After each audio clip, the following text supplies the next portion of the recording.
Bonsoir et bienvenue sur Critical Play, une petite émission pas si petite où des joueurs sont unis autour d'une table de jeu de rôle pour jouer une campagne... Ah mais non, on ne joue pas une campagne ce soir. On joue à une partie. Bonsoir les amis. Bonsoir. Salut. Une partie qui va être la possibilité pour vous de découvrir un nouveau jeu, Pénombre, par l'éditeur Ether Labs. En tout cas, on est content parce qu'ils ont accepté qu'on fasse cette petite partie découverte Merci de l'univers. Et Mika, salut. Bienvenue dans l'équipe autour de la table. Merci de m'accueillir. Ah bah écoute, avec grand plaisir. Et puis là, tu vois, on a un lieu... Ouais, j'avoue, ça... Ouais, qui a été découvert. Joli bureau. Ouais. Par toi, Char. Oui, merci beaucoup au château de la Groulet de nous accueillir ici. Donc c'est un superbe château sur Blain. Et vraiment, ce sont des gens adorables, avec un cadre plus que magnifique. On mettra le lien sous la vidéo, je pense. Vous allez donc jouer en Armonde, au sein des royaumes crépusculaires développés dans les romans de Mathieu Gabory. Un vaste continent entouré de mers réputées infinies. Son passé est mal connu, entrecoupé de zones d'ombre et d'observations incohérentes. L'histoire armondienne commence vraiment avec la flamboyance. L'art et l'esprit régnaient en maître absolu sur cet âge d'or, et son héritage se retrouve partout. Sa fin brutale, cataclysmique, a plongé les royaumes ayant succédé aux empires dans une ère crépusculaire. Depuis, les communautés qui peuplent le continent, gnomes, satyres, fées noires, banshees et autres nains ou encore humains, se déchirent la richesse, le pouvoir et la magie, dévoyant la notion même d'harmonie. Les royaumes se font la guerre, et les corporations recherchent l'hégémonie. C'est dans ce contexte que vous allez interpréter les éminences grises du Souffre-Jour, un collège particulier où votre but est de trouver l'équilibre, l'harmonie propice au retour de la flamboyance. Merci d'ailleurs à Jérôme Isna, avec qui j'ai beaucoup échangé pour cette partie, qui a vraiment été d'un très bon conseil et qui nous fait confiance pour faire cette partie ce soir. Bon, je crois que je vous dis pas mal de choses. Tiens, d'ailleurs, je me tourne autour de vous. Qu'est-ce que vous pensez déjà de cet univers de jeu ? Est-ce que vous avez lu les romans ? Est-ce que ça vous tente ce soir de découvrir Pénombre ? Bah, tu me regardes, je vais commencer. Non, ouais, j'ai lu les livres récemment grâce à toi, du coup. Et oui, j'ai adoré l'univers. Et en plus, on a eu la chance de pouvoir essayer une première mouture aux Octogones l'année dernière. Donc moi, j'avais déjà pas mal accroché. Je trouve que, ouais, j'avais déjà dit, je pense que j'étais bien chaud pour essayer de faire une partie entre nous. Et toi, Chat ? Pareil, franchement, une super découverte, ça se dévore. Allez-y, foncez lire ces romans, c'est exceptionnel, c'est plein de rebondissements, il y a des tournures, on se dit mais waouh, comment voyez-vous s'en sortir ? Enfin bref, c'est très très chouette. Et le jeu est assez intriguant avec un système qui sort de l'ordinaire, je trouve, personnellement. Et effectivement, après avoir essayé aux Octogones, on avait hâte de pouvoir jouer et nous y voilà enfin. Et toi alors, mon cher Mika ? Alors du coup, pour moi, c'est double nouveauté, parce que c'est me remettre au jeu de rôle en votre compagnie, et c'est découvrir les royaumes crépusculaires après les avoir lus il y a quelques années maintenant. Donc c'est un univers qui m'a énormément plu quand je l'ai lu, parce que j'ai trouvé ça très audacieux de la part d'un jeune auteur. Je rejoins votre description à tous les deux. Par contre, voilà, je n'ai jamais joué ni à Algon ni à ce jeu, donc je vais découvrir une nouvelle façon de jouer. Avec plaisir. Super. Eh bien, on va se lancer. Alors, avant de se lancer pleinement dans l'histoire, sachant que Pénombre, donc vous allez jouer des éminences grises. Donc, particularité de ce jeu, vous allez être des agents du Souffre-Jour, donc des agents d'Agon de Rocheronde, un personnage très important dans les romans. Vous êtes des sortes de, missionnés à chaque fois, des sortes d'espions, de représentants du Souffre-Jour, des personnes qui vont essayer de récupérer des informations pour le Souffre-Jour, pour essayer d'avoir le plus de données possible, et voire parfois d'agir directement au sein bien de ces royaumes crépusculaires. Alors pour savoir quels sont les personnages que vous allez interpréter aujourd'hui, je vais me tourner de nouveau vers toi, Dabouk. Encore ? Pour savoir quel est le personnage que tu vas jouer dans cette partie. Eh bien, je vais incarner Élégie, un danseur affranchi. Les danseurs, en fait, sont des petites créatures qui servent habituellement aux mages pour créer des effets magiques, l'étincelle.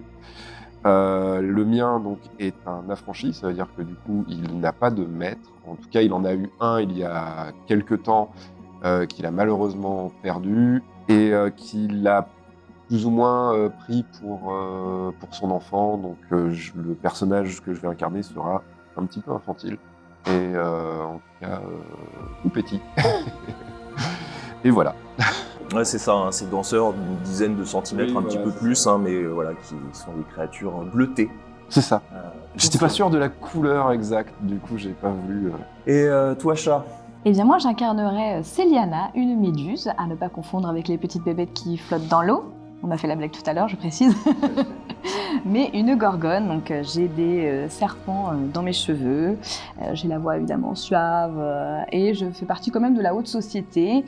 J'étais follement amoureuse d'un baron auquel j'étais promise, mais qui malheureusement est tombé sur une autre femme. Voilà, je ne l'ai pas très bien pris, je vous avoue. Donc me voilà aujourd'hui en tant qu'émissaire pour le souffre-jour. Et toi, Mika? Du coup, l'opposé total de notre cher Élégie.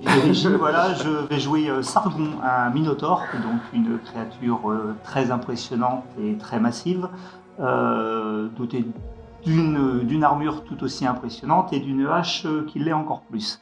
Les minotaures ont un rôle assez particulier dans cet univers. Ce qu'il faut savoir, c'est que j'ai fui les abysses, tout simplement, pour atterrir sur l'Armonde, suite à la destruction de mon village et de ma famille par des démons. Donc longtemps perdu et longtemps errant, j'ai été guidé vers le souffre-jour par une personne, et depuis j'essaye de retrouver un équilibre et de me sentir heureux dans la mission qui m'est confiée.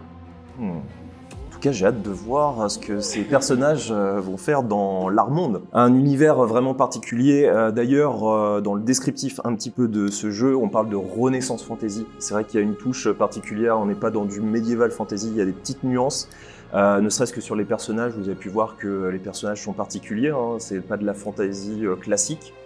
C'est ce qui en fait sa petite particularité. Puis si on devait donner 3 termes un peu pour désigner Pénombre, ça serait héroïsme, merveilleux et intrigue. Hein, c'est vraiment le cœur du système. Bon, l'Armonde, qui sera décrit un petit peu plus après donc, le générique, et puis l'histoire elle-même, hein, après ce générique qu'on va vous laisser regarder.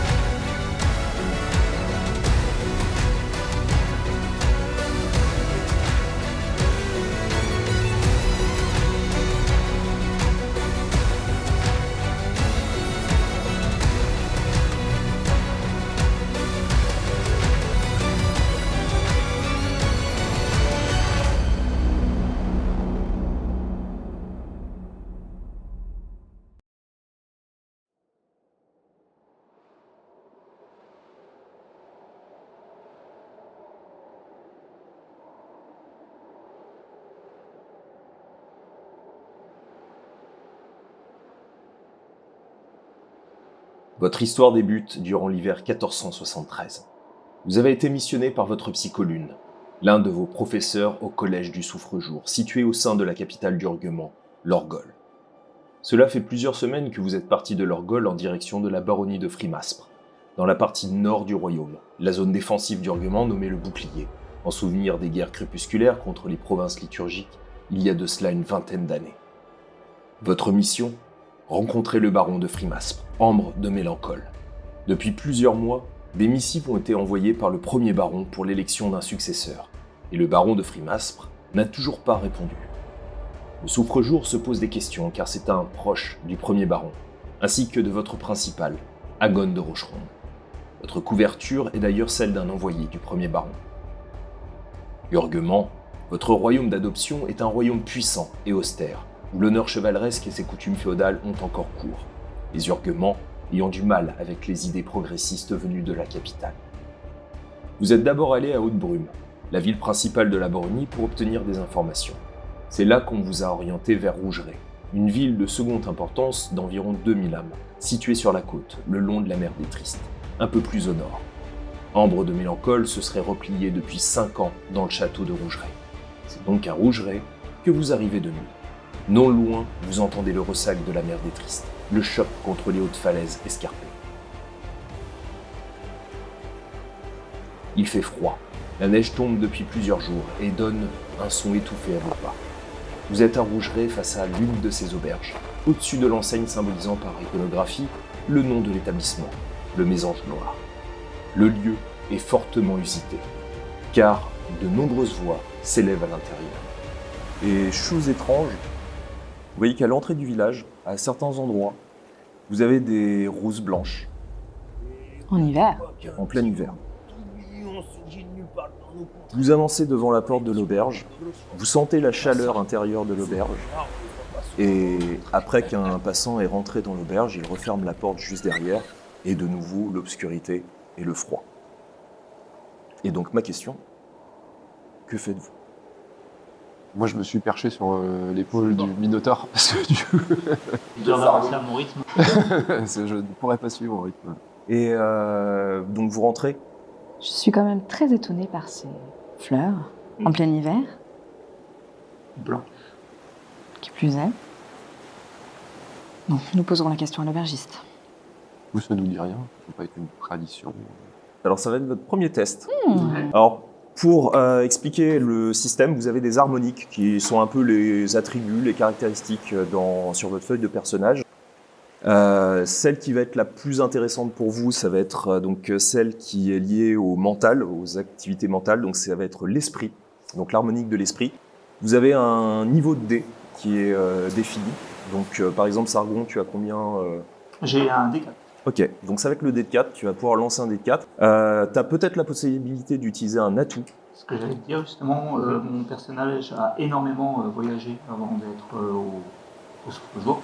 Du coup, je vais utiliser cet atout d'avoir voyagé. Tu peux l'utiliser. Du coup 2 dés. Ok, donc tu as 2 dans cet atout, donc effectivement tu vas pouvoir lancer 2 dés de 6 supplémentaires. Ils se lisent de manière individuelle, si vous faites 4 ou au-dessus, c'est une réussite. Sachant que tous les 4 niveaux, enfin tous les 4 points, vous gagnez une réussite supplémentaire. Par exemple, si ça fait 4, c'est une réussite, 8, 2 réussites, 12, 3 réussites d'un coup. Donc ben vas-y, je te laisse utiliser. Une seule réussite. Alors tu as la possibilité, mais tu peux aussi ne pas le faire, vous avez aussi dans cette particularité de pénombre, vous avez des jetons. Vous avez des jetons individuels qui est votre conscience, vous avez aussi des jetons de votre réserve collégiale, donc qui est propre à l'ensemble de votre groupe. Tu as la possibilité d'utiliser un jeton, que ce soit collégial ou de conscience, pour relancer une partie ou la totalité de tes dés.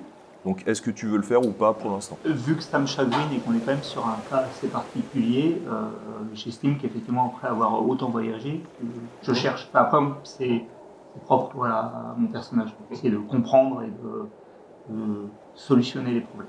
Donc je vais utiliser un dé. Ok. Et je vais utiliser... Tu vas relancer. Ok, bah vas-y. Pas mieux. Donc une réussite, ok. Ensuite, Eh bien, écoute, étant donné que je suis une femme de cour, est-ce que j'aurais eu accès à certaines bibliothèques pour pouvoir me rappeler ce genre d'événements? oui, tu peux utiliser cet atout. Yes.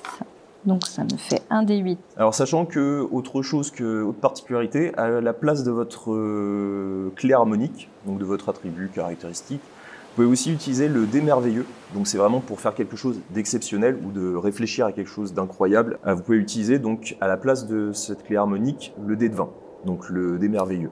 Après, ce n'est pas une obligation, mais si vous l'utilisez, par contre, c'est un jeton utilisé de conscience ou de jeton collégial. Non, moi ça m'intrigue, mais pas de là à me triturer les neurones non plus. Donc ça me fait un D8 pour esprit, plus un atout. Et j'ai un 6 et un 2. Donc ça fait une réussite. Ça me fait qu'une réussite. Mais c'est déjà bien. Et non, moi j'ai pas grand chose en atout pour ce genre de situation, donc ça va être un vanilla. C'est un 4, donc j'ai une réussite. Vous réfléchissez, alors vous vous rappelez qu'à Haute-Brume, la capitale, vous avez, quand vous étiez allé au cœur de la baronnie, vous avez pu échanger un petit peu avec quelques serviteurs et vous vous rappelez que on vous avait dit qu'une personne, alors vous avez, comme c'était pour vous, une information qui n'était pas forcément capitale, vous ne l'avez pas retenue, mais vous savez qu'il y a une personne de la cour qui avait développé ces roses, mais à la capitale Haute-Brume. Parce que cette personne aimait beaucoup les roses blanches. Maintenant, la personne en particulier... Il y en a un peu partout. Est-ce que c'est par exemple des bosquets ou est-ce que c'est vraiment planté de manière... Non, c'est un peu épars à différents endroits. Par contre, comme c'est une réussite mitigée, la difficulté était de 2, vous avez la possibilité, l'un d'entre vous, ou en utilisant un jeton collégial, de pallier cette réussite pour qu'elle soit, vous ayez un rajout d'une réussite. On est 3 à se creuser la tête, Ouais. ça peut être intéressant quand même de dire. Oui, oui. Vu qu'on nous en a parlé, donc c'est intéressant de... Vous utilisez un jeton collégial? Ouais. Ok, donc vous en avez 10, vous en avez plus que 9. Et en échangeant un petit peu, vous vous rendez compte que vous vous rappelez, à force, que vous saviez que la personne qui avait planté ces roseraies, c'était la baronne elle-même, qui est morte il y a à peu près 5 ans. Vous l'avez su à Haute-Brume. Ce qui a plongé le baron dans une mélancolie profonde. Et vous savez que c'était vraiment le symbole un peu de leur amour. Et en même temps, le symbole de la baronne elle-même. Donc mes dilemmes de mélancole. Après cette observation, vous rentrez dans l'auberge. Celle-ci, bruyante et animée, déborde de rires et de conversations, tandis que la chaleur mordorée du grand âtre danse sur les poutres noircies par le temps. L'odeur de ragoût épicé et de bière mousseuse flotte dans l'air épais, contrastant avec les bourrasques glaciales qui s'engouffrent dès que la porte principale s'ouvre sur la nuit hivernale. Autour des longues tables de chêne, des humains joviaux trinquent bruyamment, tandis que quelques nains aux barbes givrées par leur voyage savourent un vin d'un air grave. Plus discrets, des farfadets, gnômes adeptes des cités, aux yeux pétillants chuchotent entre eux, une lueur malicieuse dans le regard. L'ambiance est chaleureuse. Un refuge contre la rudesse du monde extérieur, pensez-vous aussitôt. Toutes les tables sont utilisées. Et deuxième test que vous allez me faire un test d'étincelle, donc de perception, donc avec l'harmonique qui étincelle, sachant que c'est un test difficile, donc de 2, pour observer potentiellement un détail dans cette foule. 4. Donc une réussite. Je vais tenter de lancer un accord pour pouvoir lire les pensées superficielles et les émotions des personnes qui se trouvent auprès de moi pour un peu comprendre est-ce que c'est normal d'avoir autant de personnes regroupées ici? Est-ce qu'il y a quelque chose de particulier? Donc là, tu le fais de manière globale. Ouais. Ton niveau, là, est de combien? De base de 1? Lire les pensées superficielles et les émotions. Ok, donc il va être de niveau 2 supplémentaire, donc ça va être de niveau 3. Est-ce que tu as la possibilité de faire un sort de niveau 3? Tout à fait. Ok, eh ben écoute, vas-y. Donc la difficulté va être de 3. Donc là, réexplique-moi du coup. Donc là, tu as ton effet magique. Donc tu as un encadré ou sur ta feuille où c'est marqué donc maîtrise magique. Tu as donc l'accord. Tu as un prérequis, donc c'est chanter. Donc tu fais une légère mélodie. Et donc tu peux le faire. Et là, tu vas pouvoir lancer ta clé harmonique qui est liée à cet effet. Donc l'accord est lié à... Voilà mon âme. Voilà, donc ça va être un test d'harmonique d'âme. Ok. Donc là, il va falloir utiliser un jeton. Quand vous faites un effet magique, obligatoirement, vous êtes obligé d'utiliser un jeton. Est-ce que tu veux, vu que c'est 3 réussites qu'il faut obtenir, est-ce que tu veux utiliser le dé merveilleux? Et dans ce cas-là, utiliser un jeton. Oh bah oui, Ok. allons-y. Du coup, je passe d'un dé 12 à un dé 20 Exactement. pour faire un 7. Ok, alors Mais est-ce que tu veux relancer ton jet? Tu as la possibilité de le faire, mais dans ce cas-là, tu utilises encore un jeton. Ouais. On va se dire ça. Je suis extrêmement vexée, j'ai hyper froid. Voilà, Surlevé. Et ben tu peux relancer. pour faire un 8. Tu as quand même 2 réussites. Réussite mitigée. Ouais. Est-ce que tu veux utiliser un jeton pour avoir une réussite totale? Au point d'en être un. Ouais, c'est ce que j'allais dire. Tu peux utiliser un collégial. Ah. Bah oui. Je suis encore là pour essayer des trucs au pire, hein, si vraiment il faut. Oui. Allons-y. Allez, Ok. d'accord. Donc Élégis se déplace un petit peu vers toi, ça te réconforte. Tu fais ton chant très léger, très doux. Et dans l'ensemble de la salle, il y a une chose qui dénote. Autant tu sens beaucoup de plaisir à être là, autant tu sens qu'il y a une personne. Comme un poinçon dans la salle, quelqu'un qui a l'air d'être profondément triste et qui se trouve près de la fenêtre, au fond, sur ta gauche. Et c'est vrai qu'en le regardant, tu vois... Alors, tu as l'impression d'avoir un satyre, donc 2 belles cornes donc, au niveau de sa tête, le visage très émacié, très fatigué, assez âgé. Tu vois qu'il écrit. Il a l'air d'observer là un peu l'extérieur, la neige qui tombe comme ça contre la vitre. Et il a l'air de ne pas faire du tout attention au reste de la salle. C'est comme s'il était dans une bulle. Et tu sens une profonde tristesse. Ok.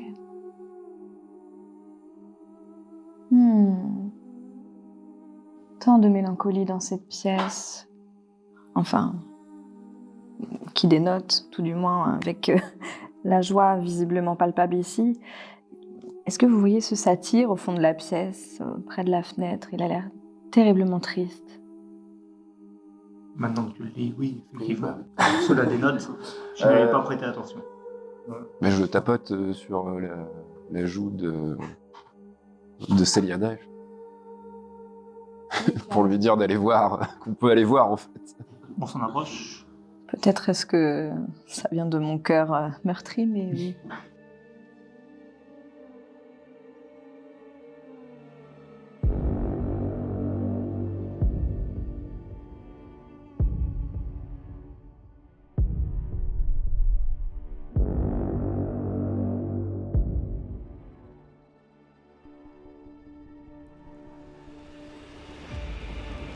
La cité de l'Orgol, tentaculaire et grouillante de vie, s'étend sous un ciel d'ardoise. Ses ruelles pavées serpentant entre d'innombrables tours biscornues et mouvantes, le quartier des 1000 tours. Au cœur du quartier, un arbre titanesque dresse ses racines noires et épineuses comme des griffes figées dans la pierre, son ombre inquiétante avalant la lumière des lanternes. Le collège du Souffre-Jour. Dans une des tours jumelles de pierre perchée au-dessus de ce colossal végétal, la lueur d'un feu vacille sur les murs sculptés. Près de l'âtre, une ogresse en armure cabossée, massive et silencieuse, aiguise son arme, la chaleur du brasier disputant à l'hiver sa morsure. En face d'elle, un gnome songeur, drapé dans l'ombre, fixe les flammes, les yeux plissés sous le poids d'une réflexion insondable. Tu vas arrêter de faire la gueule, mon régnant. J'ai l'habitude de ce visage fermé, mais là, ça dure depuis trop longtemps. Ce sont les éminences grises que tu as envoyées qui te tracassent? Si seulement, Gorwen. Je sais que pour une ogresse des républiques mercenaires, ça ne voudra rien dire, mais... je m'inquiète. S'inquiéter. Tu sais ce que disait mon capitaine? Rien ne sert de s'inquiéter. L'épée de ton ennemi viendra vers toi bien assez tôt. À toi de l'esquiver ou d'envoyer la tienne en pleine face. Un homme avisé, sûrement. J'ai vu notre principal. C'est lui qui m'a fait part de ses troubles au sujet de Frimaspre. Et Agon de Rocheronde ne se trompe jamais, Gorwen. Jamais. Mais qu'est-ce que ça pourrait signifier? Je n'en sais strictement rien. Et c'est cela qui m'inquiète.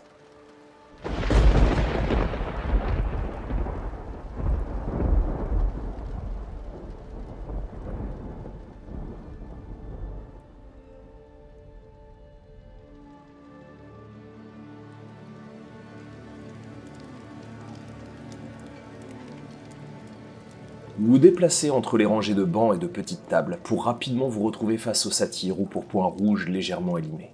Il tourne avec une lenteur calculée sa tête dans votre direction.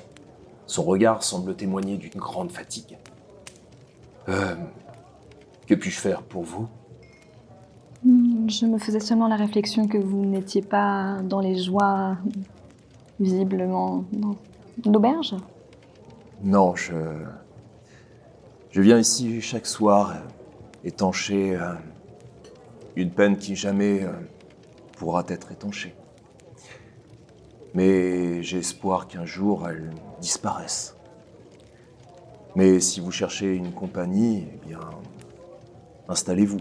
C'est avec plaisir que nous acceptons votre accueil et nous allons partager ce moment avec vous. Vous voyez qu'au moment où vous asseyez, presque comme par une apparition, vous avez un servant qui s'approche de vous.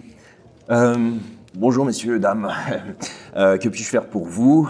Je crois que vous avez sûrement faim, peut-être froid et mon ragoût est vraiment très chaud. Nous avons une très bonne bière ainsi qu'un vin délicieux de Genrelli. Cela me convient. Je fais signe. Allez, mignon, il est à qui? Il est avec nous. C'est un compagnon. D'accord. Il y en a d'autres qui sont à l'extérieur, ils virevolent de temps en temps sur les falaises, et je les trouve très, très mignons. Bon, je vous apporte ça, bougez pas, et puis tu vois qu'il repart. Et vous avez le temps d'observer un petit peu ce satyre, et vous voyez qu'en fait, ses poils sont... sa peau est assez terne, ses poils sont extrêmement sombres, et toi, Sargon, tu reconnais un démon. Tu reconnais un opalin. D'accord. Et vous savez, vous discernez petit à petit cette mélancolie qui est propre à ce peuple. Vous reconnaissez un opalin de la romance. Ok. Donc là, ça fait beaucoup d'informations. Je rappelle pour ce démon qui est tourné vers l'amour, et c'est ce qui lui a permis de s'extraire des abysses et de rester en Armonde. Donc, du coup, par rapport à mon ressenti vis-à-vis des démons, ça me pose moins de problème que ce soit justement un opalin de la romance. Ok. Je vais poser ma main sur son bras. Moi aussi, j'ai connu des boires amoureux. Je comprends la perte que vous ressentez. Alors, vous êtes un cœur troublé, vous aussi. Ça peut dire. Et qu'est-ce qui vous amène ici? Nous venons tenter de retrouver le baron. Je pense que vous faites erreur en venant ici. Jamais il ne vous recevra. Il ne reçoit plus personne depuis quasiment 5 ans. Depuis que la baronne est morte et qu'il a renvoyé tous ceux qui étaient avec lui. Avant de reprendre ce petit discours un petit peu triste, je pense que nous avons tous un penchant pour la mélancolie, mais je m'appelle Sargon. Vous êtes, monsieur? Araven Vent Noir. Je vous présente mes acolytes, Enchanté. Élégie et Céliana. Enchanté. Un danseur affranchi. J'exécute une petite danse pour faire comprendre que oui, une petite danse joyeuse. Et qui vous a envoyé jusqu'au baron? Le premier Le baron. premier baron. Ah, personne importante. Vous aurez peut-être une chance. En tout cas, c'est rare que les portes du château soient ouvertes. Mais peut-être qu'une missive du premier baron aura plus de chances d'arriver jusqu'à son cœur. Espérons-le. En tout cas, faites attention à lui. Il a changé depuis la mort de sa femme. Comme toute personne vivant un deuil, mais vous le connaissiez plus personnellement? J'étais son chambellan. J'ai été renvoyé il y a de cela quelques années. Mais je n'arrive pas à me dire que je ne reviendrai pas un jour au château. Il y a une part de moi qui est encore habitée par le baron. Une partie de ce qu'il a aimé.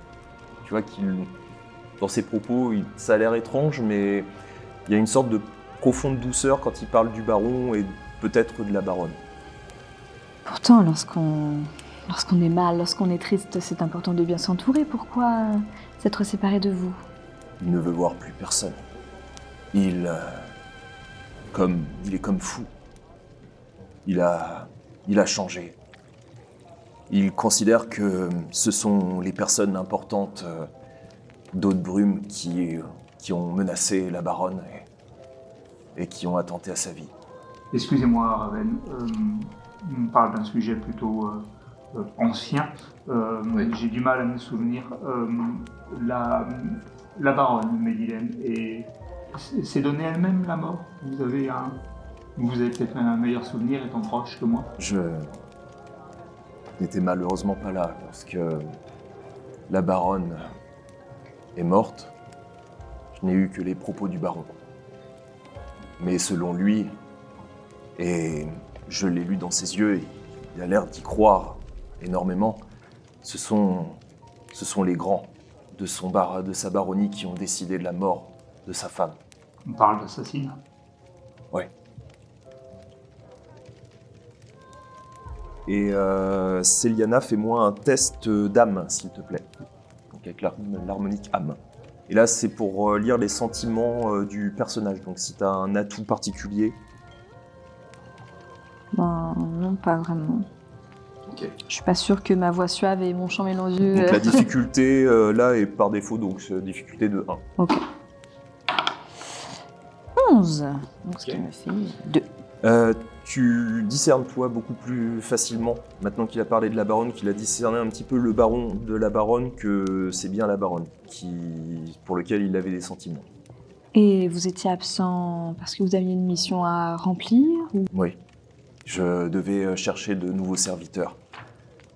Le baron se posait des questions sur les personnes à son service et il voulait les remplacer. Son comportement avait-il changé auparavant de cette demande? Oui, depuis quelques jours. Donc quelque part, il a poussé votre départ? Mon départ est venu bien après. Non, je veux dire votre expédition. Ah oui, on peut dire cela, oui.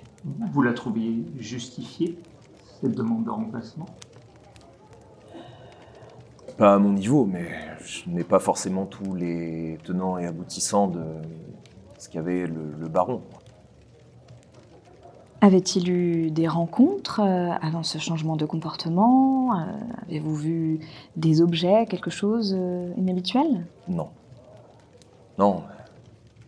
Et les grands allaient et venaient dans la cour, mais il n'y a jamais eu rien de particulier qui laissait présager la mise à mort de mes dilemmes. Oui, le mot est choisi. Ouais. Et quand vous appelez les grands, vous avez des noms de personnes en particulier qui vous... On n'en a pas parlé directement, mais on avait par exemple un drapier de Jeanne Régny qui venait fréquemment. On avait aussi le grand forgeron qui était à la cour. Des personnes influentes. Et depuis 5 ans, il est seul, terré dans son château. Oui, Sans personne. sans personne. Personne n'a le droit de rentrer à l'intérieur du château.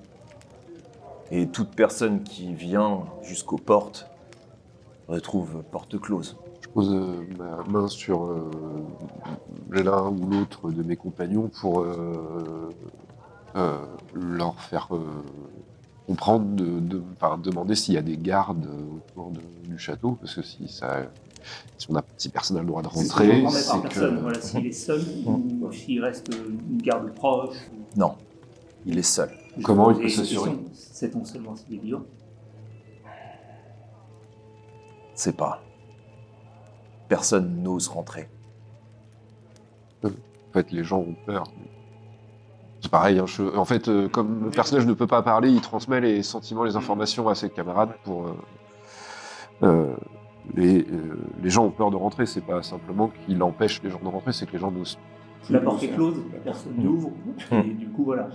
Oui, voilà, c'est ça. Mais en fait, il n'y a pas d'interdiction spécifique de se rendre au château du duc. Et depuis ces 5 ans, est-ce que les grands sont revenus ou est-ce que personne n'a ne serait-ce que cherché à recontacter le grand? Personne n'est venu. Depuis que la baronne est morte. Ouais. Plus personne n'est revenu. Est-ce qu'il y a est-ce qu'on voit de la lumière dans le château parfois? Parfois, oui. Après l'invasion des provinces liturgiques de la Jeanne Régny, Ambre a repris les rênes de la baronnie très vite, son père étant gravement souffrant à l'époque. Cet épisode l'a profondément marqué par la violence des combats. Cette période l'a forgé et lui a donné une carapace que je n'ai jamais vue s'effriter, avant la mort de sa femme. Certains marchands passant depuis le nord et séjournant à Rougeret disent qu'ils aperçoivent parfois une ombre derrière certaines fenêtres du château. Particulièrement au niveau, je le sais, des appartements du baron. C'est comme si celui-ci s'était mué en un spectre cherchant dans ce château à s'accrocher à quelque chose ou un souvenir, un espoir peut-être. Vous connaissez bien les lieux. Oui, très bien même. Y a-t-il des portes qui seraient plus faciles à... comment dire... enfoncer? Bien, pourquoi auriez-vous besoin de cela? Vous êtes un des envoyés du premier baron. Nous allons nous présenter à la porte, mais si elle reste close, nous n'aimerions pas revenir. Faites-moi tous les deux un test d'âme. Donc là, ça va être essayer de négocier avec lui. Ça va être par défaut, donc difficulté de 1. Je vais utiliser un atout qui ne me plaît pas d'utiliser contre lui, mais les démons ont tendance à me craindre. Ok, tu peux l'utiliser.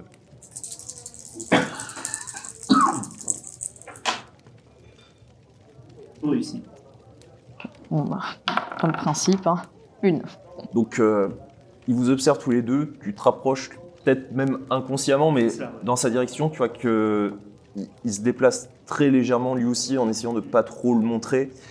Et il dit oui, il y a une entrée secrète, pas vraiment secrète, mais qui est utilisée souvent par les serviteurs pour amener la nourriture ou autre au temps où il y en avait, près de la partie ouest qui se trouve contre le flanc.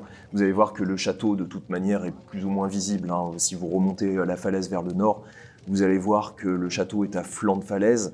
Et en fait, sur ce flanc-là, à peu près une vingtaine de mètres. Par contre, il faut faire vraiment attention, mais le sentier est assez étroit, mais vous avez une porte dérobée. Vous pourrez y accéder. Tu vois qu'au moment où lui commence à se lever, vous avez donc le ragoût qui arrive avec les verres de vin et autres. Écoutez, voilà, j'ai amené. Tu vois que l'autre vous fait un signe. Passez une bonne nuit. Vous ne voulez pas manger avec nous? De ressasser ces histoires, ça m'a perturbé. Mais peut-être un autre jour. Sachez que nous sommes là. Bonne soirée. Merci. Et tu vois qu'il monte à l'étage de l'auberge. Donc il vous laisse manger tranquillement. Est-ce que vous faites quelque chose en particulier ou est-ce qu'on passe la journée pour que vous arriviez au château? Est-ce que... pareil, besoin de technique un petit peu. Pour lancer une conjuration, il y a Un prérequis. de choses en termes de prérequis. Avant que du coup le chambellan parte, est-ce que, ou juste à son départ, est-ce que je peux lancer une conjuration discrètement ou est-ce que c'est pas assez discret? Alors là, il y a pas mal de monde. Ouais. Donc tu peux le faire à l'extérieur, si tu désires. Ok. Et est-ce que je peux trouver une zone avec du coup des ombres? Ah bah oui, C'est- oui parce que tu as la lune, La donc lune. il y a des éléments portés. Donc, oui. Et, j'aimerais tenter une conjuration de façon à mener une enquête, à avoir un démon qui puisse suivre le chambellan et Ok. prendre note le temps que nous fassions une petite enquête nous aussi, Ok. pour savoir ce qu'il fait. C'est de niveau 1, c'est ça? 2. Donc toi, tu as de niveau 3, donc tu peux la faire, donc la difficulté est de 2. Donc va falloir lancer. Toi, c'est lié à l'harmonique de la nuit, donc je te laisse lancer. Est-ce que tu veux utiliser soit uniquement ton dé de 8, est-ce que tu as des atouts, ou est-ce que tu veux utiliser le dé merveilleux, donc le dé de 20, en utilisant un jeton?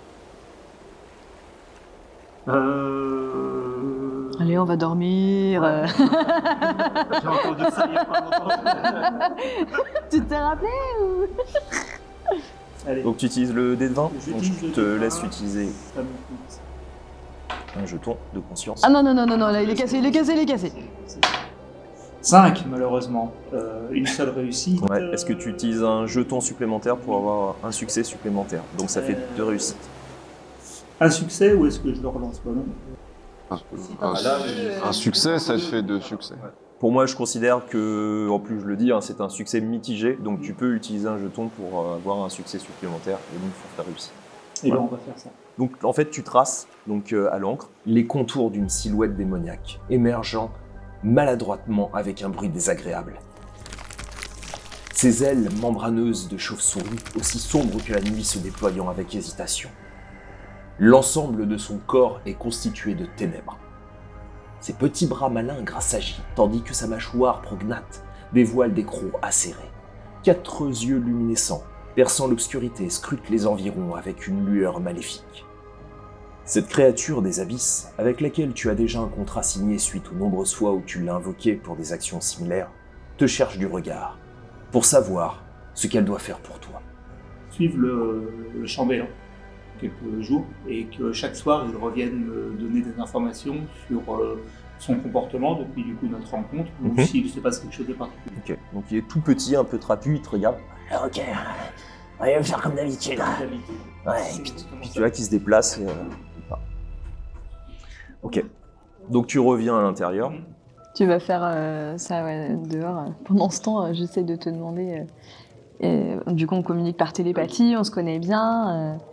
Tu aurais déjà entendu parler de ce genre de changement de comportement, d'envoûtement? Est-ce que c'est possible? Est-ce que je peux faire un test d'esprit et je connais plein de danses ce qui pourrait Ouais, mais là t'es sûr, non, il n'y a pas de... Alors ça peut être de l'éclipsisme. Ouais. Mais bon, après... Il me manque, c'est ça. Il me manque cette capacité. Je reviens. Non, Je vous vois tous les deux en train de communiquer. Et pareil, comme on se connaît bien, je pense que je comprends. J'ai noté un mot important, c'est qu'il a utilisé le mot mise à mort, mais juste avant, il a utilisé le mot conjuration. Et il y a des conjurations, il existe, en tant que conjurateur, il existe des conjurations qui peuvent mener jusqu'à créer un complot, utiliser historiquement un opalin pour mener un assassinat ou autre chose. C'est des techniques de conjurateurs qui ont été je pense qu'on l'aurait forcé à tuer. Visiblement, on a attendu le départ d'Araven pour passer à l'acte. On lui a dit. Enfin, c'est ce qu'il nous a dit. En tout cas, c'est ce dont il se rappelle. Ça peut aussi. Est-ce que ça peut jouer sur la mémoire aussi? Enfin, tout est possible au final. Est-ce que son rapprochement avec la baronne n'était pas su d'autres personnes? Oui, c'est vrai que je n'avais pas envisagé ça de cette façon-là. Et qu'es-tu allé faire? J'ai demandé à un démon de le suivre et de l'épier pour moi. Ma bonne âme me perdra, je n'aurais eu aucun soupçon sur cet individu. Donc on vous donne une chambre après avoir donné donc, quelques monnaies sonnantes et trébuchantes. Vous passez la nuit. Donc comme vous avez un repos, vous récupérez tous vos jetons de conscience, y compris la réserve collégiale, donc les jetons que vous avez aussi de groupe. Et même chose, vous avez un pouvoir qui est lié à votre peuple, donc vous pouvez l'utiliser entre chaque repos. Donc une fois que vous avez fait un repos, vous le récupérez. Donc c'est une capacité spéciale qui est propre à votre personnage.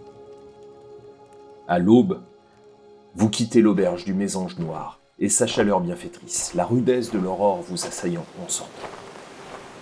Votre petit groupe s'aventure vers le nord, longeant des falaises escarpées hautes d'une 50aine de mètres, où le fracas incessant des vagues contre la roche résonne, tandis que l'air froid et chargé d'embrun marin emplit vos poumons.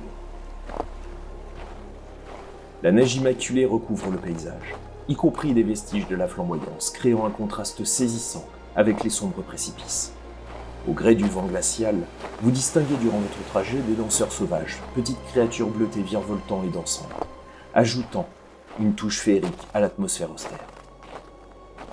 Par endroits, des grappes de roses blanches percent la blancheur environnante, symbole délicat de vie dans ce décor hivernal. Après 20 minutes de marche dans ce froid mordant, vous apercevez, adossé à la falaise, un vieux château aux remparts imposants. Ses tours élancées, ses créneaux ciselés se découpent nettement contre le ciel tourmenté, tandis que les vents marins hurlants et le ressac incessant des vagues contre la roche ajoutent une dimension sauvage à ce tableau grandiose. Ce bastion de solitude et de résistance incarne à la fois la beauté et la puissance brute de la nature. Si je souhaite identifier un effet de magie, c'est spécifique à un objet ou ça peut être une zone ou un lieu? Enfin, ça, je suppose que ça va... Alors après, ça dépend de la difficulté, ouais. Ouais, ce sera... Si je veux faire tout le château, ça va me demander une difficulté puis... De 2 supplémentaires. Supplémentaire. Donc de 3. Mm. Je pourrais utiliser mon pouvoir de grand sujet, ce qui fait que j'ignore les prérequis magiques. Alors ça te permet de pas faire de danse, par exemple. C'est-à-dire que tu fais automatiquement de la magie. D'accord, je pensais que c'était... ça ignorait, en fait, Par contre, si t'as une difficulté, c'est quoi? C'est du jornisme. Ouais, aujourd'hui. Donc t'es niveau 2, si la difficulté est de 3, tu peux utiliser un jeton. Ouais. Donc pour augmenter ta capacité magique et donc arriver jusqu'au niveau 3. Et après tu pourras lancer donc ton test et il faudra faire un test de difficulté 3. Donc très difficile. Ça, du coup. Ok, donc je te laisse utiliser un jeton. Donc ça augmente. Il faut que tu utilises un deuxième jeton pour faire l'effet magique. Faire l'effet magique. Et du coup, c'est un des 12. C'est mental, hein. C'est action percée. Enfin, c'est étincelle. C'est étincelle, ouais. Donc et pas d'atout. Si. Alors, je sais plus si je peux utiliser un tu atout. peux, potentiellement. Je connais plein de danses. Ce qui me permet de sélectionner vraiment la plus spécifique, Ouais. enfin, la meilleure Oui. pour l'action. très bien.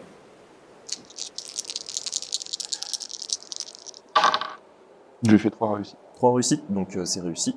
Eh bien, il n'y a pas d'effet magique. T'en es sûr. Y a rien. Pas de magie. On va à la grande porte. Oui, commençons par là. Donc vous avancez, il y a 10 bonnes minutes avant d'arriver vraiment donc, aux portes massives de la muraille qui entoure le château. Vous avez ces 2 grandes portes qui font bien 5 mètres de haut, chacune, donc 2 grands battants en bois, très bien ouvragés avec donc une fresque qui représente une grande bataille, assez ancienne quand même, donc vous voyez que le bois, le temps a travaillé dessus, mais ça reste quand même un bel ouvrage. Et vous avez donc ces 2 portes battantes. Donc que faites-vous? Nous frappons, dans un premier temps. Personne ne vous répond. Ouais, il n'y a aucune trace, on sent que les portes sont restées closes. Est-ce que je peux essayer de pousser une porte? Alors tu peux faire un test avec nature, donc harmonique. Ok, donc c'est un des 12.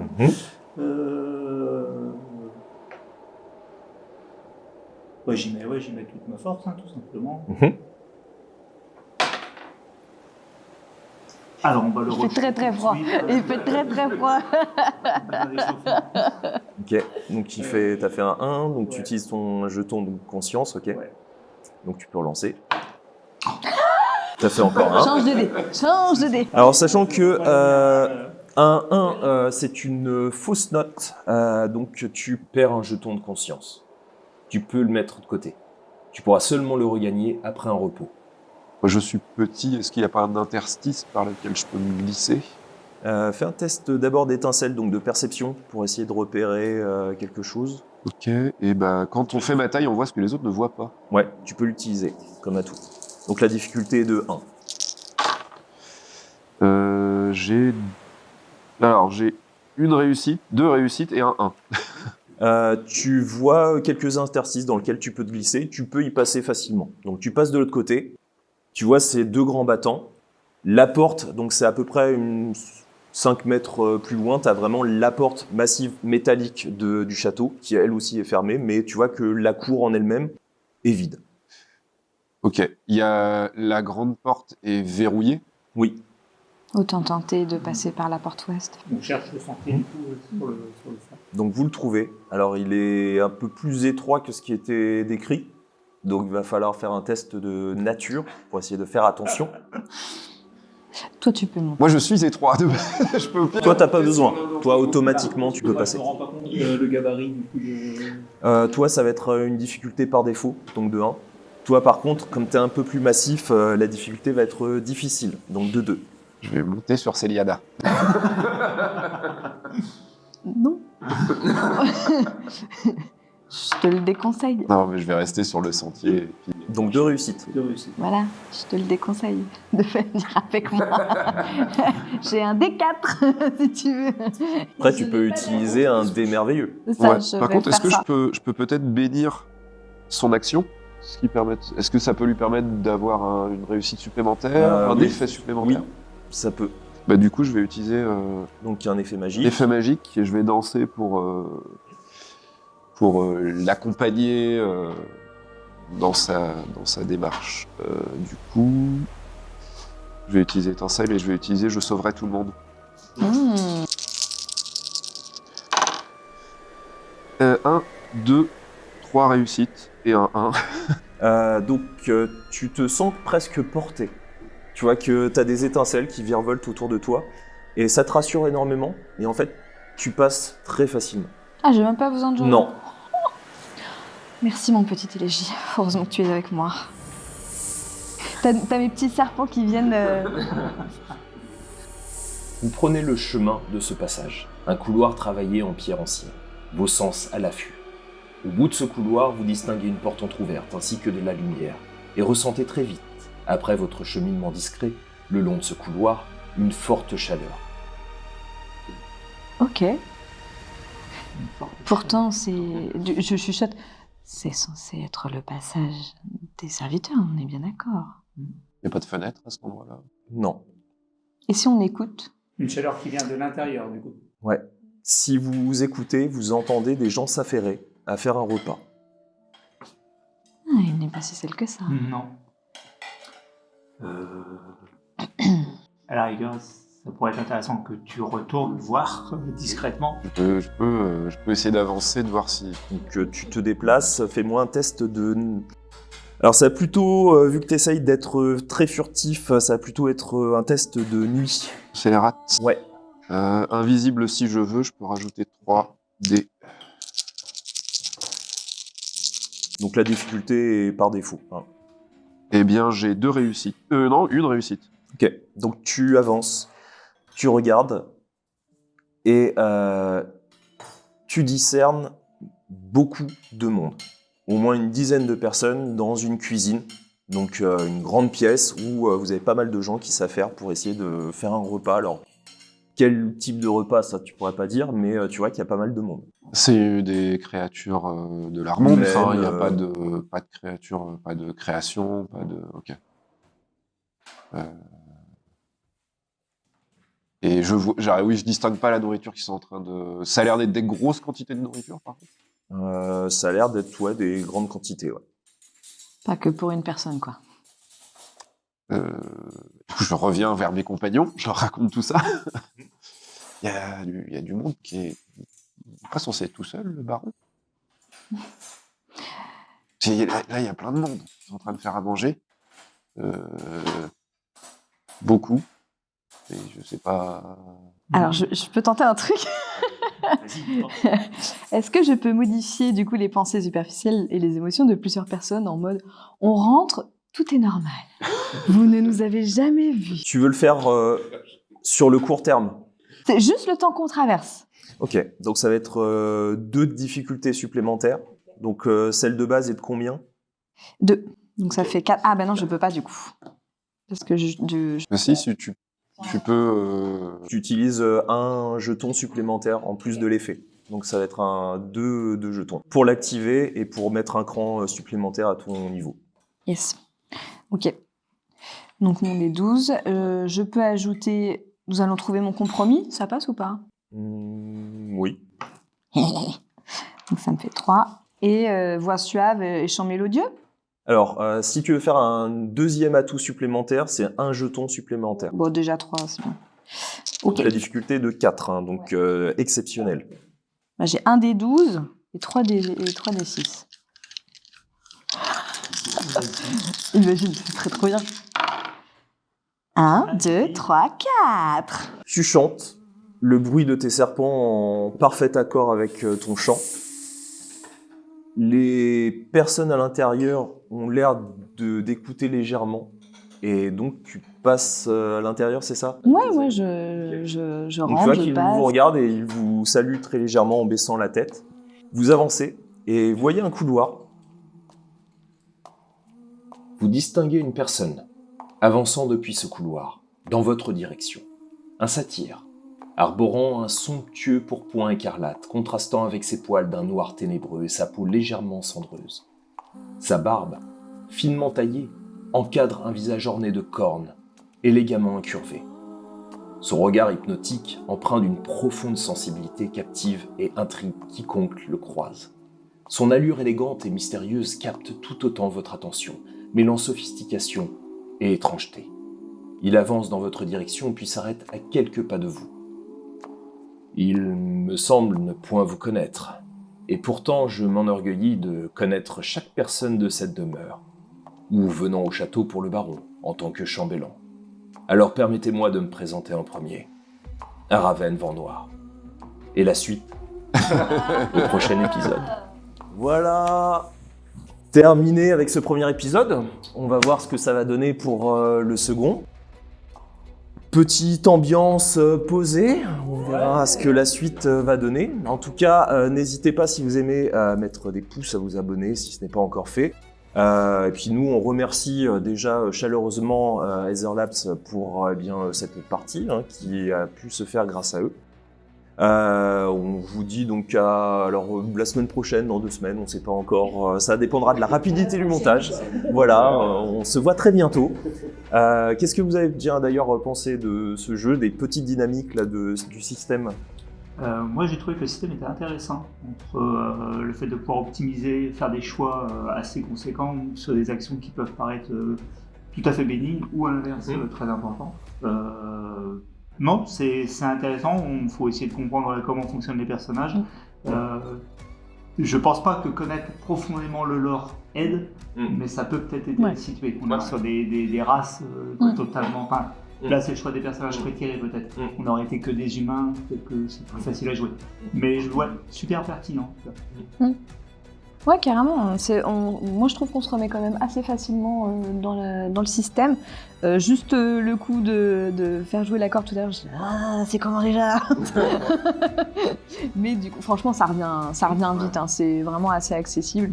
Le coup des jetons, c'est top. C'est vraiment top de pouvoir pousser un peu jusqu'au bout, quoi. Ça, c'est chouette. Oui, mais moi j'étais déjà un peu sous le charme la première fois qu'on a essayé, donc du coup ça confirme, j'aime beaucoup le système, l'univers, c'est top. Le principe des jetons est vraiment super bien, enfin, ça reste, puis c'est assez fluide au niveau du jeu.